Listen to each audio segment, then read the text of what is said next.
Subscribe now and press the bell icon. Never miss an update. दुनिया में कई ऐसे रहस्य हैं जिनका जवाब अभी खोजा जाना बाकी है। विज्ञान के पास भी इसका जवाब नहीं है, लेकिन खोज जारी है। ऐसा ही एक रहस्य है टाइम मशीन का रहस्य। समय की सीमाएं लांघकर अतीत और भविष्य में पहुंचने की परिकल्पना तो मनुष्य करता ही रहता है। भारत में कई ऐसे साधु संत हुए हैं जो आंख बंद कर अतीत और भविष्य में झांक लेते थे। अब सवाल ये है कि ये मशीन काम कैसे करती है। इंग्लैंड के मशहूर लेखक H.G. वेल्स ने 1895 में द टाइम मशीन नामक एक उपन्यास प्रकाशित किया था, तो समूचे यूरोप में तहलका मच गया। उपन्यास से प्रेरित होकर इस विषय पर और भी कई तरह के कथा साहित्य रचे गए। इस कॉन्सेप्ट पर एक हॉलीवुड में फिल्म भी बन चुकी है। टाइम मशीन अभी एक कल्पना है। टाइम ट्रेवल और टाइम मशीन यह एक ऐसे उपकरण की कल्पना है जिसमें बैठकर कोई भी मनुष्य भूतकाल या भविष्य के किसी भी समय में सशरीर अपनी पूरी मानसिक और शारीरिक क्षमताओं के साथ जा सकता है। अधिकतर वैज्ञानिक मानते हैं कि यह एक कल्पना ही है, कभी हकीकत नहीं बन सकती, क्योंकि ये अतार्किक बात है कि कोई कैसे अतीत में या भविष्य में जाकर अतीत या भविष्य के सच को जान सकता है। टाइम मशीन की कल्पना भी भारतीय धर्म ग्रंथों से प्रेरित है। आप सोचेंगे कैसे? वेद और पुराणों में कई ऐसी घटनाओं का जिक्र है जिसमें कहा गया है कोई व्यक्ति ब्रह्मा के पास मिलने ब्रह्मलोक चला गया। जब वह धरती पर पुनः लौटा तो यहाँ पर एक युग बीत चुका था। अब सवाल ये उठता है कि कोई व्यक्ति एक युग तक कैसे जी सकता है। इसका जवाब है कि हमारी समय की अवधारणा धरती के मान से है, लेकिन जैसे ही हम अंतरिक्ष में जाते हैं समय बदल जाता है।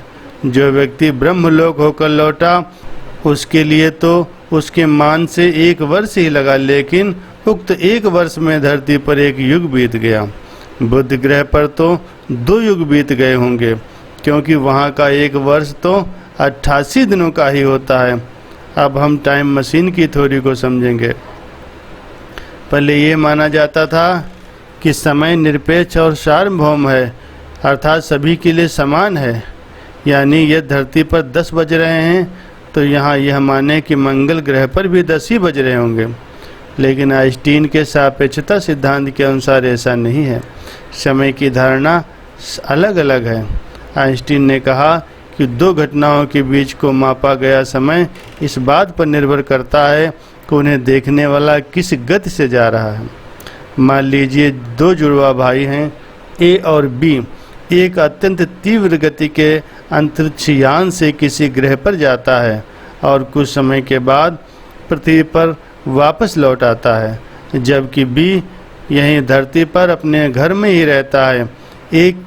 ए के लिए यह एक सफ़र हो सकता है, 1 वर्ष का रहा हो, लेकिन जब वह धरती पर लौटता है तो 10 वर्ष बीत चुके होते हैं। उसका भाई बी अब 9 वर्ष का हो चुका है, जबकि दोनों का जन्म एक ही दिन हुआ था। यानी कि ए 10 साल भविष्य में पहुंच गया। अब वहां पहुंचकर वह वहीं से धरती पर चल रही घटनाओं को देखता है तो वह अतीत को देख रहा होता है। जैसे एक गोली छूट गई, लेकिन यदि आपको उसे देखना है तो उस गोली से भी तेज गति से आगे जाकर उसे क्रॉस करना होगा और फिर पलटकर उसको देखना होगा, तभी वह तुम्हें दिखाई देगी। इसी तरह ब्रह्मांड में कई आवाज़ें, चित्र और घटनाएं जो घटित हो चुकी हैं वह फैलती जा रही हैं। वे जहां तक पहुंच गई हैं वहां पहुंचकर उनको पकड़कर फिर सुनना होगा। अगर ऐसा हुआ, कुछ ब्रह्मांडीय किरणें प्रकाश की गति से भी तेज चलती हैं। उन्हें एक आकाशगंगा पार करने में केवल कुछ ही क्षण लगते हैं, लेकिन पृथ्वी के समय के हिसाब से ये 10,000 हजार वर्ष हुए। भौतिक शास्त्र की दृष्टि से यह सत्य है, लेकिन अभी तक कोई ऐसी टाइम मशीन नहीं बन सकी है जिससे हम अतीत या भविष्य में पहुंच सकें। यदि ऐसा हो गया तो बहुत बड़ी क्रांति हो जाएगी।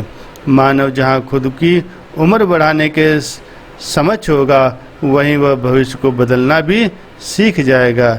इतिहास फिर से लिखा जाएगा। इसे एक और उदाहरण से समझ सकते हैं। आप कार ड्राइव कर रहे हैं, आपको पता नहीं है कि 10 किलोमीटर आगे जाकर के रास्ता बंद है और वहाँ एक बड़ा सा गड्ढा है जो अचानक से दिखाई नहीं देता।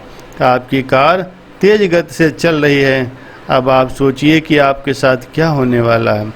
लेकिन एक व्यक्ति हेलीकॉप्टर में बैठा हुआ है और उसे वह सब कुछ दिखाई दे रहा है, अर्थात यह कि वह आपका भविष्य देख रहा है। यदि आपको किसी तकनीक से पता चल जाए कि आगे एक गड्ढा है तो आप बच जाएंगे। भारत का ज्योतिष भी यही करता है, वह आपको गड्ढे की जानकारी पहले दे देता है। लेकिन ये एक अतार्किक उदाहरण भी है, जैसे कि एक व्यक्ति विवाह करने से पहले अपने पुत्र को देखने जाता है टाइम मशीन से। वहाँ जाकर उसे पता चलता है कि उसका पुत्र तो जेल के अंदर देशद्रोह के मामले में सज़ा काट रहा है। तब तो वह 2 काम कर सकता है, या तो वह किसी अन्य महिला से विवाह करे या फिर विवाह करने का विचार ही त्याग दे।